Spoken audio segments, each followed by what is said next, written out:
All right, everybody. I've got another collaboration today, and this is kind of a first for my channel because I have a viewer of my channel and probably many other channels out there.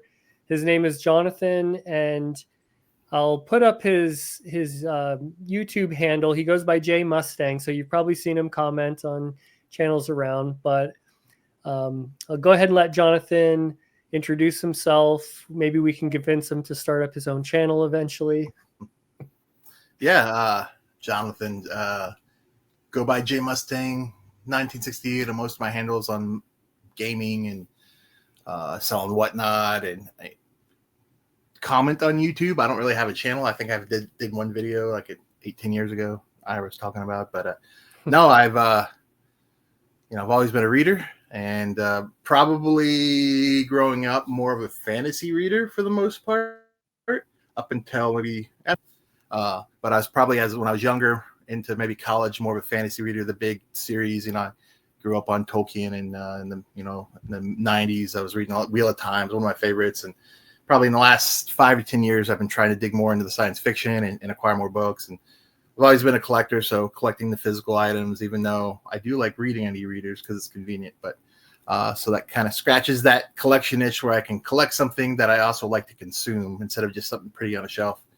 So that, I also do that with video games. So it adds an extra layer that, hey, I can, it's not just for the shelf. I can use it too, even though I have more books than I'll probably be able to read in my lifetime, So yeah, no, I don't have a YouTube really, but I've thought about it in the past.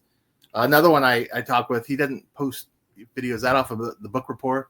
He also sells a whatnot. I met him there, and I know I saw him commenting on some of your videos and talking to him about it before, and he's a good guy. He's got some funny videos he posts. And, yeah, I would love to get him on here sometime. So if you're watching Book Report, just hit me up. I'm sure, knowing him, it won't be very difficult to convince him of that. He's built some amazing bookshelves and stuff too, and we interacted when I built mine. I got some dimensions off of him for, the kind of like the optimum height to pack as many books in one space as you could. Yeah, well, if you don't want to do it yourself method, a lot of the media shelves, and I have a couple in my room behind the camera, for like DVDs and CDs, a lot of the shelf height notches are almost perfect for paperbacks. So it's the pre-packed shelves. I get them on Amazon, and I got one used before, but they're like perfect for paperbacks. So if you don't have the DIY itch and you want to make it easy, you can do. Well, they are kind of a pain to put together, but other than that, it's a fairly clean look to display your paperbacks. Yeah, he kind of Johnathan gave me a little tour. He's got quite the collection of books. He should at least upload some sort of like bookshelf tour at some point or something. Yeah, I should. Well, I was taking pictures of it, and since I sell and whatnot a lot, there's always a lot of books piled up on my table, so I want to get it kind of clean and nice. And I thought when I did a massive library overhaul here in my guest room of my house, probably around Thanksgiving, and I was like, oh, okay, I got all these extra shelves. I should be fine. Nope. Still, I have to double stack my paperbacks in front of my hardcovers, which I didn't want to do. They take up so much more space than you expect, and that, or I just need to trim it down a little bit, which I may end up doing. But there's but I do want to read this, but will I ever do? It's a tough decision us book collectors have, Yeah, it is. And yeah, Johnathan mentioned he sells on Whatnot. I'm gonna put a link to his Whatnot page or account down in the description if you want to check it out. It's something I haven't checked out. I know a lot of people have talked about it. It sounds kind of fun. Johnathan was also mentioning it could be a little bit addicting. So yeah, I've seen people who probably had to turn off their credit cards that get on Whatnot too much, and it's some of it's got a bad rap. I think some of the sneakers and the Pokemon cards and some of that, you get some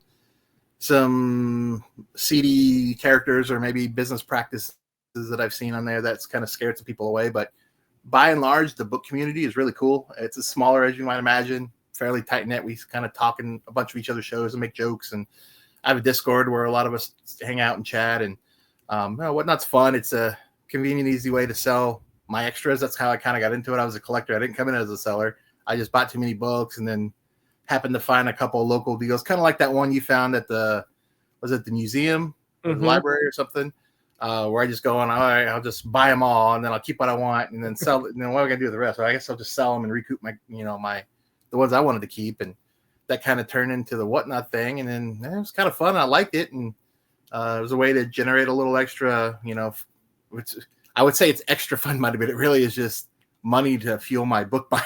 Yeah, goes right back really in. what it turns into.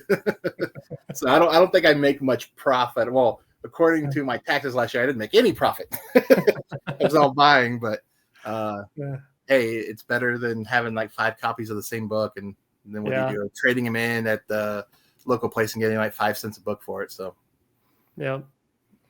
And then another coincidence, Johnathan and I have chatted for over a year, I'm pretty sure. And we happen to be in the same industry. He's in Texas. My office is in Alaska. We know some of the same people. It's a small world. So some people in the engineering industry that like science fiction. There is quite a few of those. But yeah. They're kind of hidden. You never really know because no one this and talks about science fiction books usually out in the open. So when I first started in the engineering industry, there was this guy, old engineer, like 70 years old, and I came up behind him one time and he was buying all these old Robert E. Howard first editions, like on eBay, and I was like, "Whoa, you're into books!" So yeah, they're hidden. They're out there. Oh yeah, it's one of my estate sale hauls, and I still have books of his I'm selling, and a lot of them on my shelves.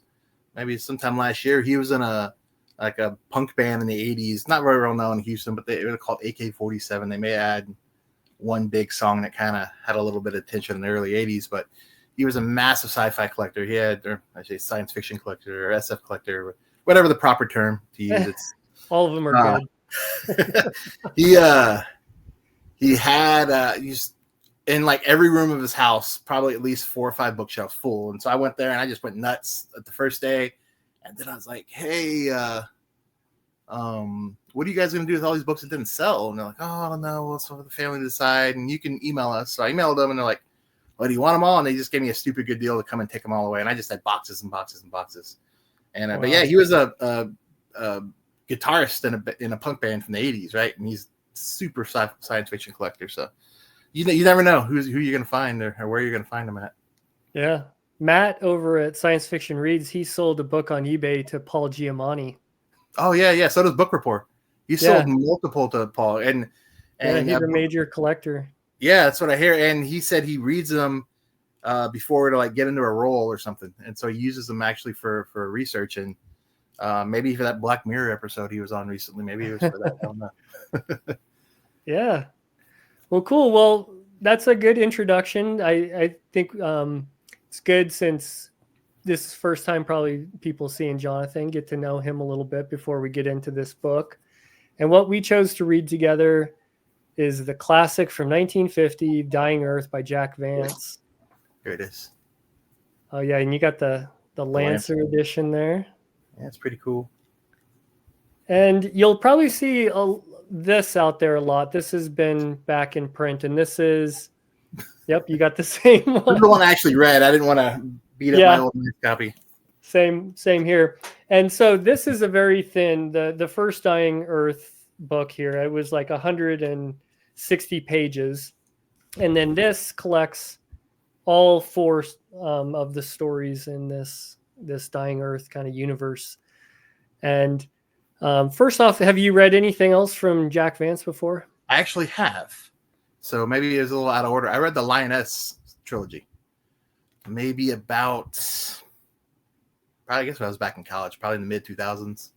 Okay. I read that maybe late 2000s. Heard a lot of stuff about him. I actually really liked it, and probably makes sense, perfect sense. But you can really feel some of the similarities of Lioness and Dying Earth in the style and the whimsicalness of it.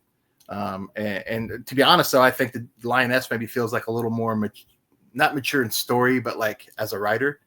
And of course, he wrote it like 35 years after Dying Earth. So I bet Lioness probably sounds more like Rialto and Kugels. I haven't read those yet. Later, or Kugels, or I don't know how to pronounce. We were talking beforehand. I love and respect Vance as an author, but he might be the worst namer of names ever in science fiction. The book titles, the characters. I don't even know how to. It's gonna be fun trying to pronounce some of these characters' names when we talk about the book because I don't even know how to say them. So we're gonna be stumbling through them. Yeah. Yeah, I've read the Dragon Masters. I think that's the only one I had read before, and it's a really good short read. Very interesting. He can take some like normal tropes and flip them upside down and point out some flaws in some of the aspects of science fiction and fantasy, but does it in like a pretty cool way. Yeah. And this one was fitting for me too, being again probably more well-read in fantasy, where Dying Earth, you could probably call it science fiction, but it probably reads a lot more like a fantasy, I'd say. I totally agree. So that's kind of, it's one of those, hey, person who likes this is like one of those things you should read, like The Hobbit and Lord of the Rings, and it's all from that same. And I think he wrote Dying Earth a couple years before or while the Lord of the Rings was being written, and but it feels dated, but not dated. He didn't go too specific into a lot of the futuristic stuff to where it didn't age well. I think it ages really well. Yeah. I think we both chatted a little bit as we were kind of buddy reading this. We both kind of went into this really blind. We didn't really know what it was about. We kind of knew the setting, but this is like a fix-up novel. This is 6 separate short stories. Some of them are kind of interwoven together, some aren't. And I didn't realize that at all going in. No, same. I thought it was going to be more of a, especially since it has the sequels. I was thinking it was going to be more like, a novel style like The Lioness. I was just going to read The Lioness with some sci-fi, science fiction, flair to it. And it's kind of like that, but not really. Yeah. And it's definitely, I agree with you. It definitely reads more like a fantasy. I mean, they're casting spells and doing all this stuff, but I really like this book. I think the writing, the characters, the themes he comes up with, and the wittiness and just this tone. There's a lot of cool stuff that's thrown into this book. I'll probably call this one maybe spoiler light if we get into spoilers. We talked ahead of time. This is a very hard book or collection of stories to spoil because they're not really plot driven. It's really about the setting and the characters and the crazy stuff that's happening. Yeah, knowing what happens is kind of inconsequential to the enjoyment of the book. Yeah. And it's definitely like, it's all about the journey. All of our characters have some quest that they're usually on that kind of gets them going, but doesn't always turn out the way they want to. It doesn't even really matter a lot of times in the end. It's just about that journey that they go on. Yeah. We'll sponsor the show, the best bottled tea, Pure Leaf. Sorry. Hey, we got sponsors now. There you go. Stepping up my game. There you go. We'll call up Pure Leaf. Tell them. Yeah, you know what? And what struck me reading it, or several things struck me, I guess, but one of them, it kind of reads like his own version of some fairy tales or some like mythological stories of the past, but instead of it being like those old fairy tales, it's kind of written in a future dying Earth, right? Where it's post-apocalyptic, but it's also kind of not in some ways because it's so far in the future. But no, it really does read like those old timey fairy tales in a way, but in his own made up world. Yeah, he reinvented them in such a unique way that they kind of have their own flavor in a way. Yeah, and when I say fairy tale, I don't want people like, oh, I don't want to read like kids. It doesn't read like kids fairy tales, but that whimsical way, or that the way the story is told, kind of like, and this is what happens, and this what happens, and he did this, and you got to watch that, or this kind of thing. It's kind of like where there's like maybe a hidden message or a warning in there, but not. It's kind of subtle, and that's not the point. But I'm going to tell a little story about it anyway, kind of thing. Kind of how a lot of the fairy tales came about. And maybe I'm saying this in a wrong way, but that's the feeling, or the that's what I kept getting, those vibes. I get that too, because even though we say it read like fantasy, you're not getting these long descriptions of a person walking through a forest. It's like when something is going to happen, the character's all of a sudden there, like there's no, I mean, they are kind of adventure driven, but you're not getting all that description of the whole journey. They almost teleport in a way,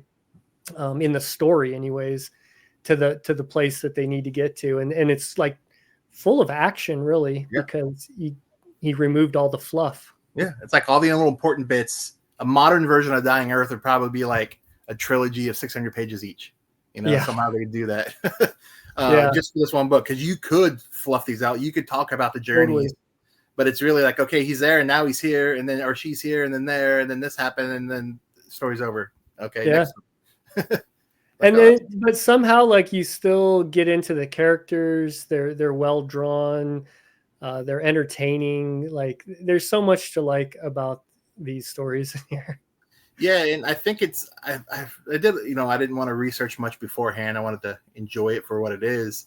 I was reading a lot of people say it's either you love it or you don't like it or don't get it kind of book. I can maybe see that, but otherwise, this would be an easy recommend to someone getting into fantasy that doesn't want to commit to thousands of pages of a series, but can kind of get a focused down book of some of the things that make fantasy good, and even some of the science fiction elements, and see if it's something they like.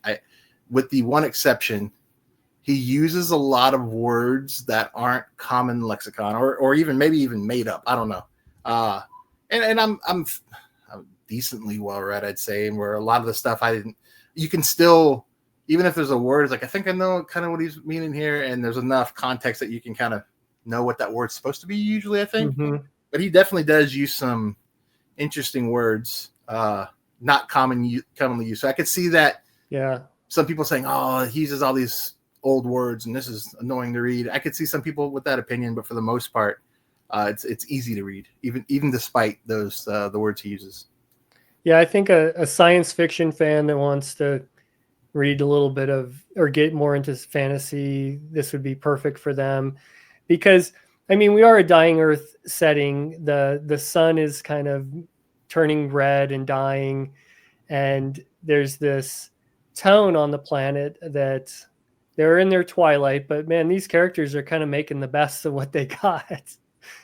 And there's not a lot of science fiction besides that setting, because they're casting spells, they're teleporting to underworlds and overworlds, and it's and a fantasy reader would probably love this, especially because it's short, I think. And then even I think a general reader would even like this. Like, my wife hasn't read a lot of science fiction and fantasy, and I was telling her some of the parts, and she was like, "Oh, I think I might want to like give this one a try to read this one." So I think it could appeal to a lot of different people. But yeah, I definitely think it has that literature feel to it, to where you're not just, it's not pulpiness. It's fun. Hey, I don't mind that. It's fun to read fun stuff here. But it's got some of that. It's got some of the literature feel to it. It's got some of the, telling a mythological story, element like I talked about.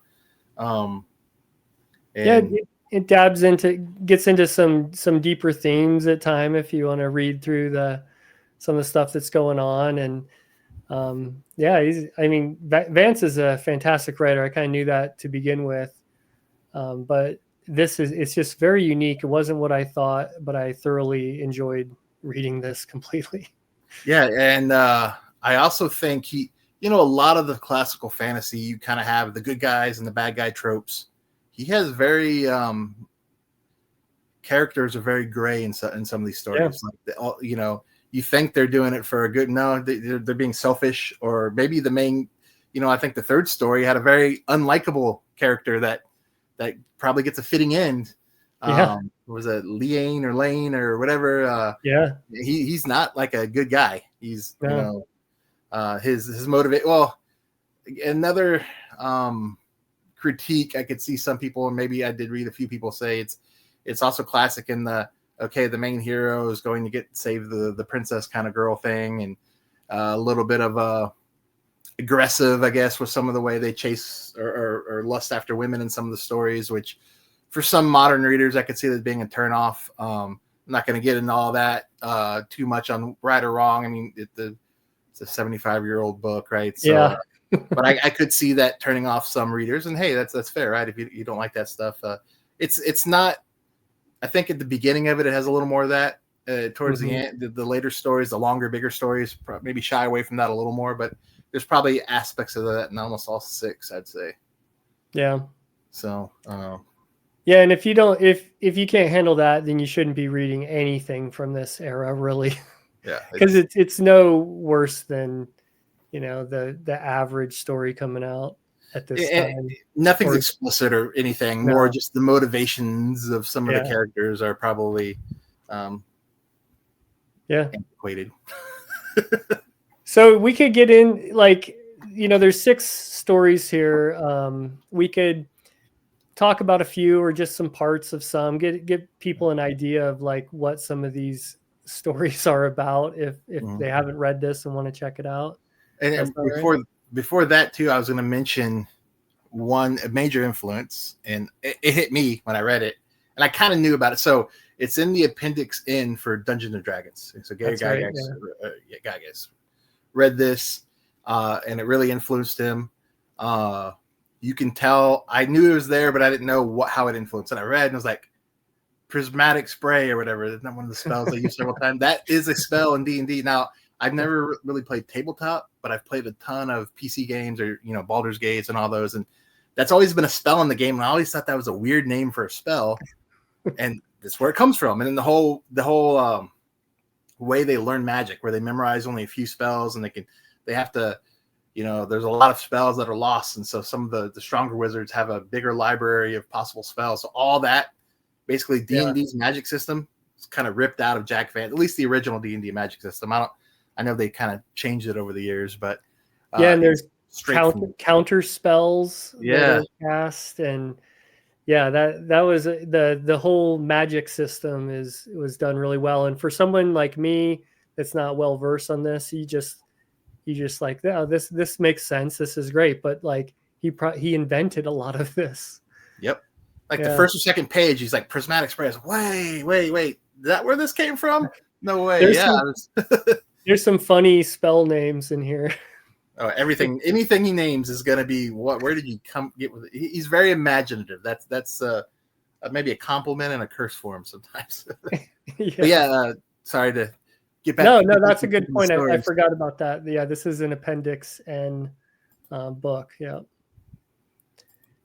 Yeah, so I could start off just with the first one. It's called like Turgeon of Myrrh, I think is how you'd pronounce that. Two eyes in the MIIR. How is that pronounced? I don't know. It's MIIR. Yeah. Mirror. Who knows? Yeah. And we have like a magician who's going on a quest and he's wanting to learn more spells, like you mentioned. There's a lot of that. There's legend that there's someone that had like all of the spells. Pandaloom or something like that. Yeah. So he like ends up going to this it was kind of like, I guess, an overworld. It was some of the first story that was a little, I wouldn't say jarring, but you're kind of like, okay, what's going on here? Is he still on Earth? Where's he at? I had the same thought. I was like, oh wait, back to Earth. I was like, wait, what? They weren't on Earth? Oh, okay. I need to go figure out where he went. Yeah, and then there he gets to, like, the guy will give him some information, but he needs to go steal this like amulet from a prince, and then his quest took a different turn, and he's got to go do this now. And this prince is quite the character, and you can't look at this amulet or it'll like render you powerless or whatever. And so there's this whole quest of him to get that and take it back. And he meets this girl along the way who ends up, this is like the first few stories, we kind of have some of the same characters reappear. And her name was Tassice or Tassice or Says. I don't know if the T and S is I don't know. In my hand. And she's like, she sees everything like negatively in a way. Very interesting character. And those are kind of like a lot of the stories you get. You get a quest, it changes gears. You get interesting characters along the way, interactions with the planet. Yeah, that first one, you kind of see the science fiction and the magic come together, where they're like growing clones or people in these vats, is what he's calling it. And so I was like, are they growing them magically, or is this more of like a science fiction clone? He doesn't explain it. He's just growing people in vats. And Tasace or whatever her name is, I guess the other wizard couldn't put like love into her, or seeing beauty, and so everything she sees looks terrible, and so she hates everything, wants to kill everything. Yeah, It's kind of her thing. It's like, oh, that's interesting. Yeah, and they're like creating these humans out of these vats, like, and they're not great at it. They're they're kind of sorting this out, so you get some interesting stuff happening there. No, well, I guess I'll do a little spoil on this one. So he goes the Pandaloon wizard, and he's like, I can't quite get the creating people in the vats, and so the whole, he teaches them how to do that. And the first creature he makes, oh, I love her so much, she's so wonderful. And then Tasace or whatever sees her and just kills her. Just like, well, that was abrupt. So, yeah. All right, I'm gonna make another one now. Yeah, that's the kind of, they all kind of have this these kind of twists and turns, but mostly just because of the absurdity almost of these characters and what they're doing and what they're going after. They're a lot of fun, these little stories. So like the first, I guess, 3 kind of all involved that Tasace, and then we also get a 2.0 version of her, Tasane, where they kind of get the plans from her to recreate and try it again, and this time she has the ability to love and see beauty in things. Yep, and then they fall in love, and he takes her back to Earth. Yeah. So then, you realize, wow, there's definitely different places here, and there's just so many weird things thrown in here. At one point, the character gets shrunk down and like kind of imprisoned by this magician, and he's put in this maze where he's constantly having to like ward off this, what was it, like dragon? This little dragon. Miniature dragon. And you just said maze, and that makes me laugh. His name is Mazirian, like maze. So maybe it's a bit of play on the maze word. But your second point of view character, second story, he's kind of a bad dude. He's not a nice wizard. Yeah. So he's like torturing our main character, and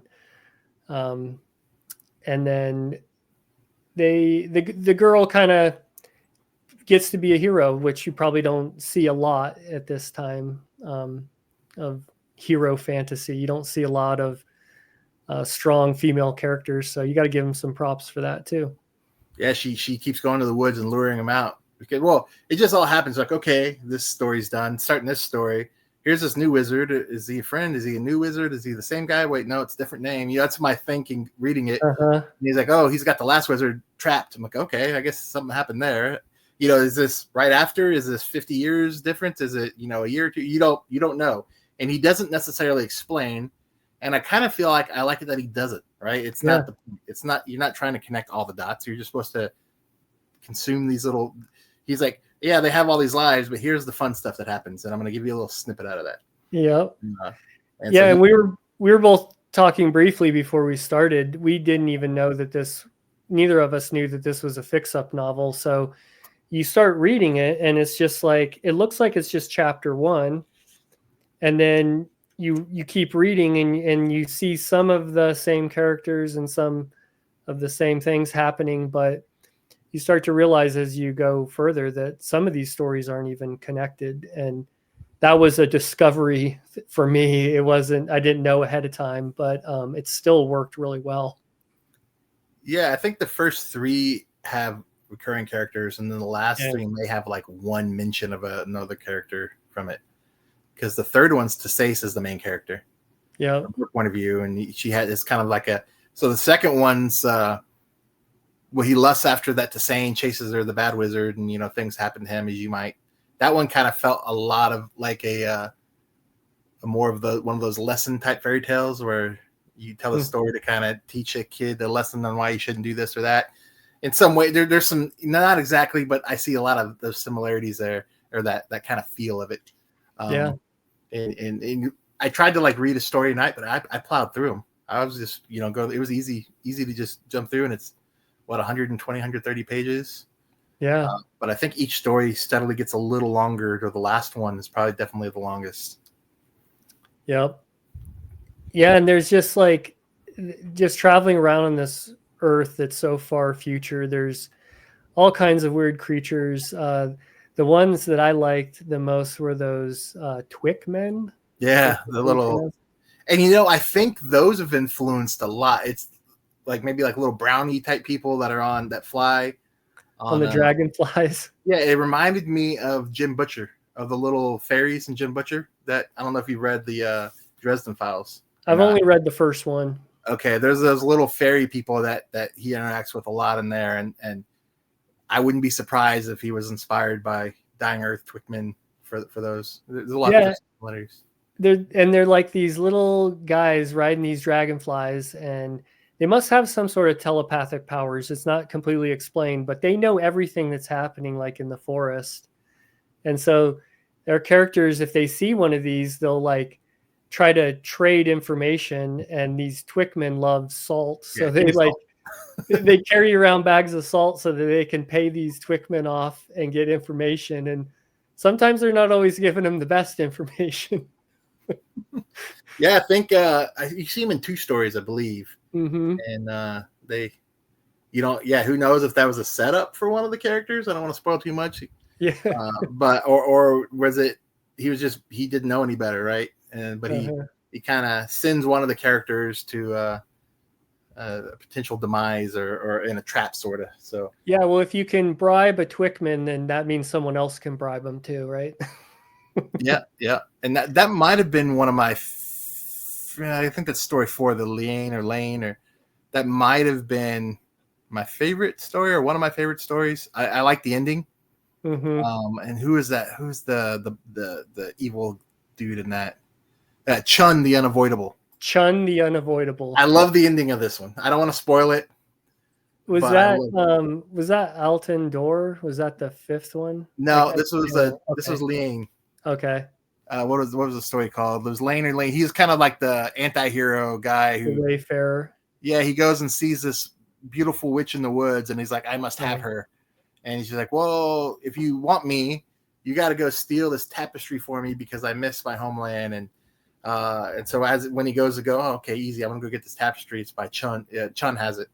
And then everyone, when he goes to the area where Chun is, everyone's like, oh, they're scared of him and don't want anything to do with him anymore because Chun's a big bad guy apparently. So with a robe of eyeballs. Yeah, robe of eyeballs. So the imagery of this story and the comeuppance kind of, and the hey, this is what and the trickery and all that. Again, I don't want to spoil too much. This one's maybe one of the most spoily of the stories. Yeah. But the ending's awesome. The line and everything. That was like, oh yeah, that was cool. I had a little smile. That was pretty cool. And Lane has this like ring that he can put over him to make himself invisible. Man, so I don't know who came up with that first. But he doesn't put it on. He drapes it over his body or something. It's like a hula hoop or something. Yeah, it's like he like stretches it out and pulls him down, and he's like invisible now. So yeah, that one might have been my favorite. And then the next one, I mean, they're all good. I didn't dislike a single. I think as they get longer, I think they do build up and get a little better. Yeah, the next one, Alton Door, that was the one with the flying cars, right? Yeah, so this one's probably the most science fiction one of them all, I would say. Yeah. Look at Ulan Door. And I love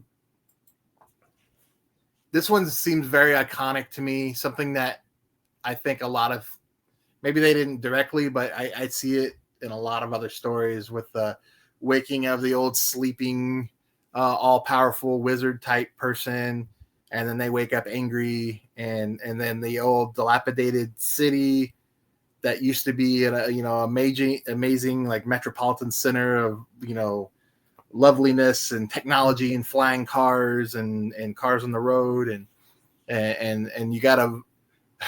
And I really thought it was. I mean, he just has so many good ideas, and they still read like good ideas, even though there's been 75 years of other books and stories, written after it.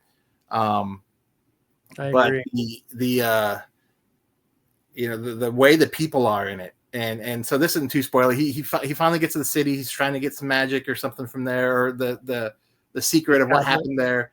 And the wizard basically has these 2 tablets he tore in half, gave them to each of these different priests, and maybe it's also a discussion on religion. I could see some of that, and maybe a critique of religion in a way, but not in a disrespectful or too overt way. But I could see some of that, and so these people worship these tablets, and so for thousands and thousands of years they try to steal the other tablet, because when you get them together, you unlock the wisdom of this wizard that they kind of betrayed or pissed off, and he like went into hiding and I guess preserved his brain somehow or something. It doesn't explain a lot of this, but it doesn't need to. It still makes sense with what's going on. And but one of my favorite parts was, oh, this girl's getting captured, and he's like, what girl? There's no girl there.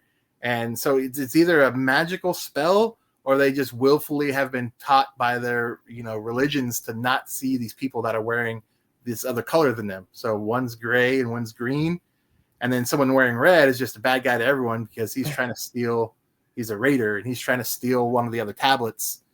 And so they all live in the city together next to each other, and ignoring each other, basically, right? They ignore each other, and it kind of says maybe they have a spell, but is it a spell, or are they just doing it on oh, hey, I don't know what you're talking about. I haven't read it, but that China Mieville, the city in a city, I think has some, because I've watched some other YouTubers talk about that one. I think it has some similarities with that dual city thing, and it kind of has that feel where they're like 2 different cities and people going on, but they exist together in the same realm. They just can't see each other until it's probably fairly obvious he's able to get those tablets together, and then they see each other, and what do? They immediately start killing each other. So he's got kind of a cynical look on people in life, which, again, for something back then, it usually was much more, glorious hero saves the day from the evil, and the story does not read like that. Yeah, not all happy endings here.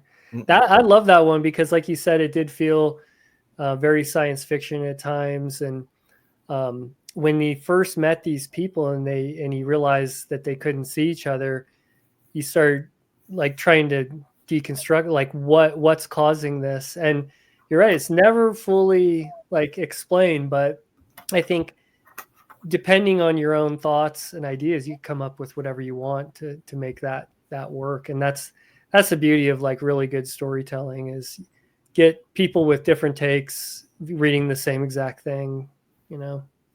Yeah, it's hard. It's either this one or the fourth one of my favorites. It'd be a hard choice between those 2, I think. And the last one's really good too. But something about those 2, the one before, the ending, it gave me a smile. This one was how can he world builds so much with so little. Yeah. And it's like you could feel like you're in that world, but he only used a few sentences to describe it. And it's definitely a skill of Vance's to be able to pull that off. Yeah. He has economic prose for sure, but really beautiful too. Like articulate, descriptive, but not to the point where he's describing everything. He's given you enough to like paint it in your head, which is an art.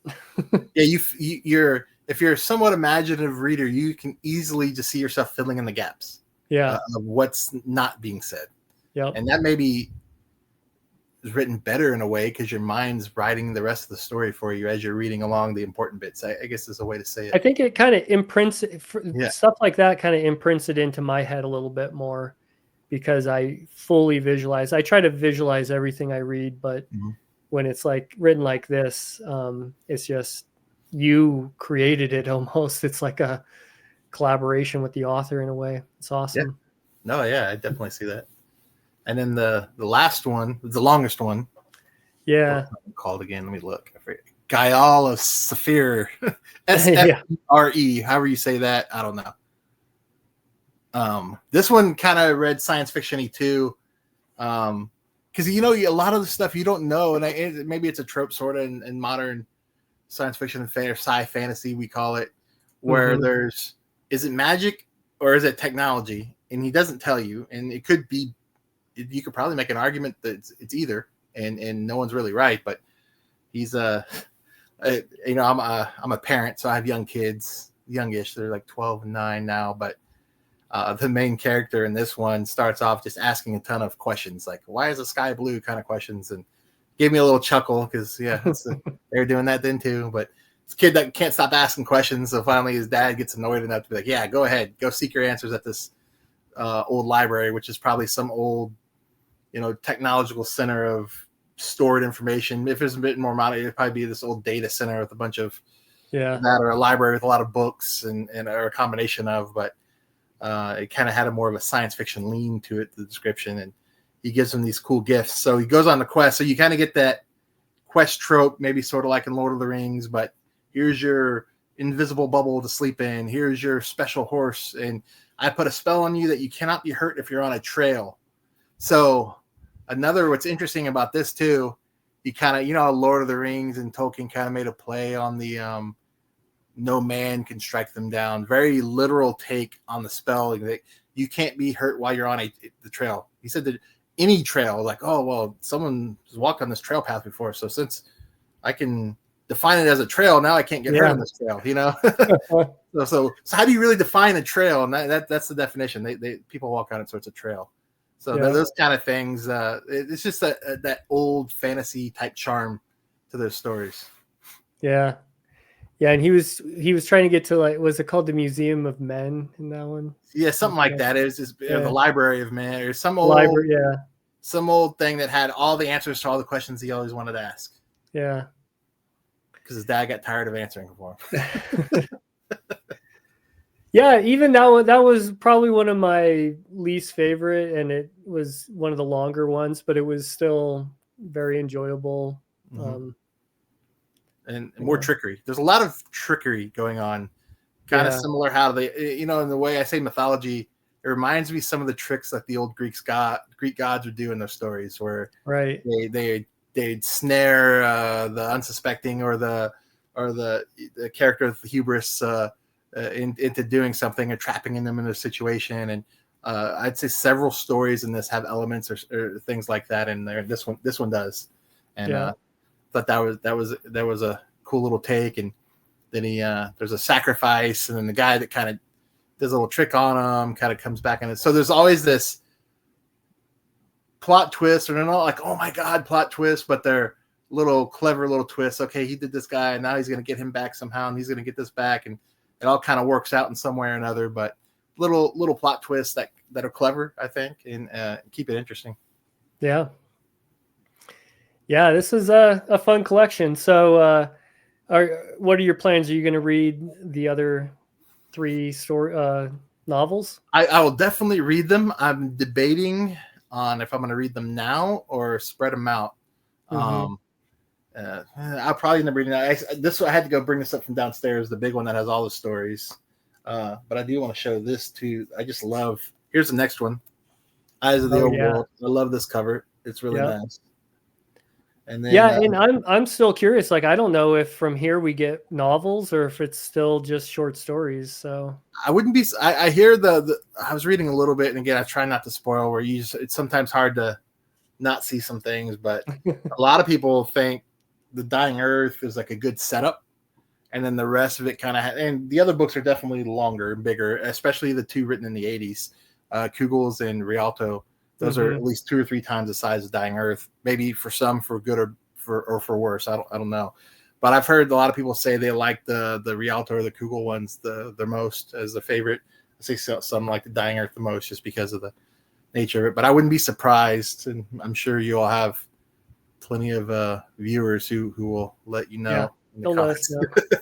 And you know, the other interesting thing is Michael Shea wrote a novel called Quest for Symbolists. That somehow, I think it goes in between the second and the third one.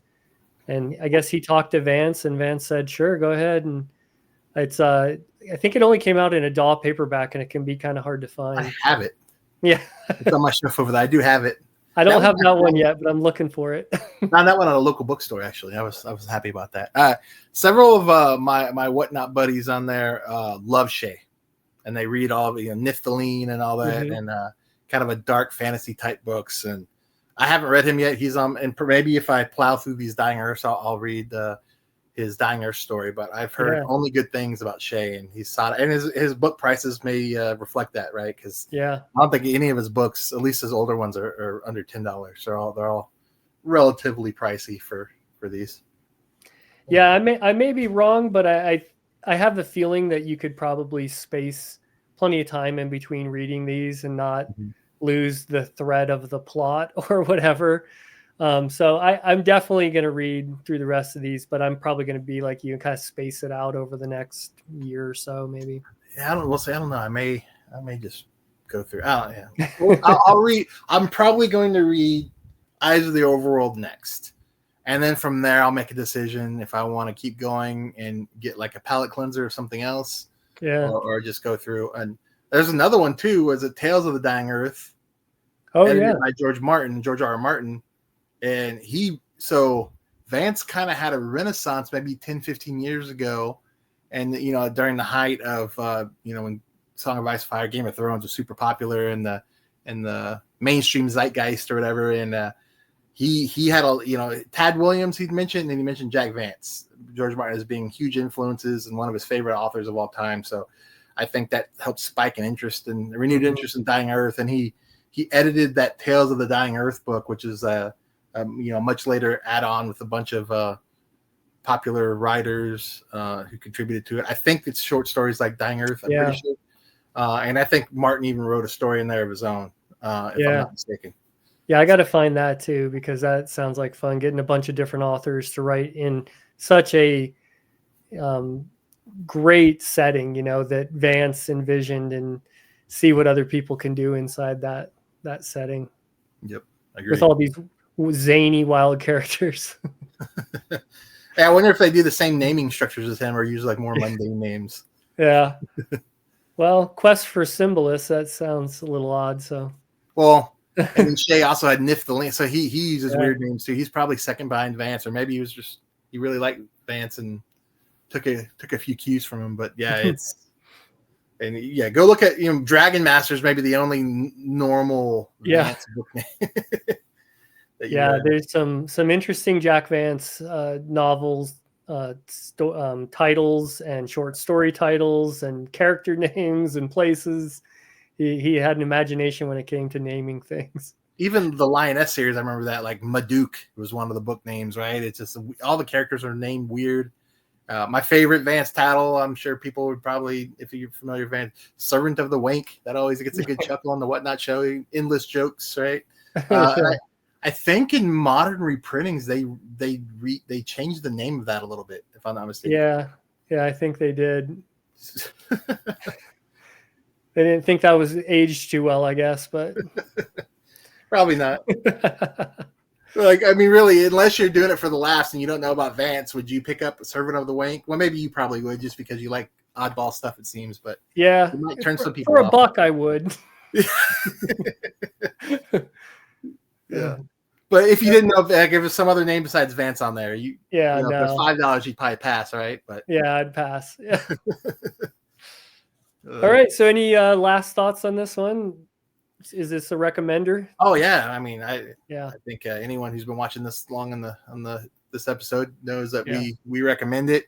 It's one of those I think that can bridge the gap between science fiction and fantasy readers, and non-fantasy readers who are looking to get it. I think it's a good entry point.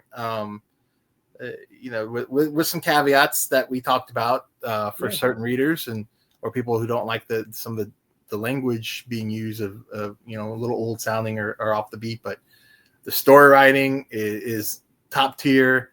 The descriptions and just being able to write so much with so little words. Yeah. That's probably one of the best compliments I can give this book. Yeah. Yeah. Well, great, man. It was a pleasure doing this with you. Like I said, you're the first viewer that I've had on the channel, and maybe I'll do a lot more of these in the future, get some other viewers to come on. You could Maybe I'll kind of like inspire some of the shy viewers. pave the way for that. Yeah, I appreciate you doing this. I saw you doing some collabs, and I was like, hey, we've interacted on several videos, and I was like, yeah, you wanna willing to have a viewer come on, and you're like, yeah, sure, let's do it. So, yeah, I enjoyed it. It's fun. I like talking about it. It gave me, I still read the book like normal. I didn't try to like do it in a review reading way. So, I'm glad you had me on. Happy to have contributed, and I hope people enjoy our synopsis and our takes on the Dying Earth. Yeah. Well said. To read. You're on your way to your own YouTube channel. That was very well said. So I was telling my wife, like, okay, if I do YouTube, you're gonna have to be my editor, because I editing podcasts before, and I was like, oh, this is so terrible. I love talking about stuff. I can talk about stuff I like all day long, all night long, but start editing it and I just get really irritated.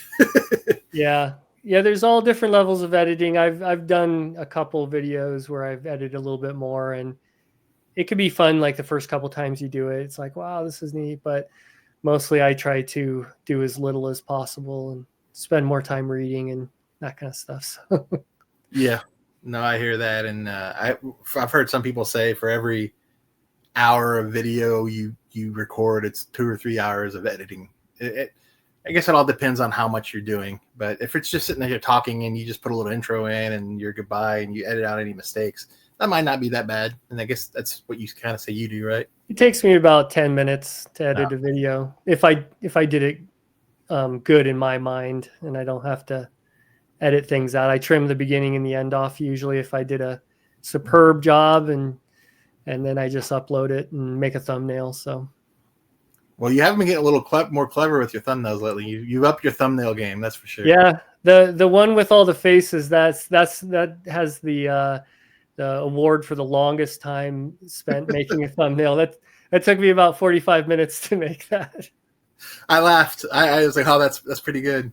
And then when you showed the book it came from, like, oh yeah, I have that book somewhere, or I've seen that cover at least. I was like, I got a good chuckle from it. So you got to give John Collier a chance. You just pick him off slowly over time, because he's definitely unique. I wouldn't binge him.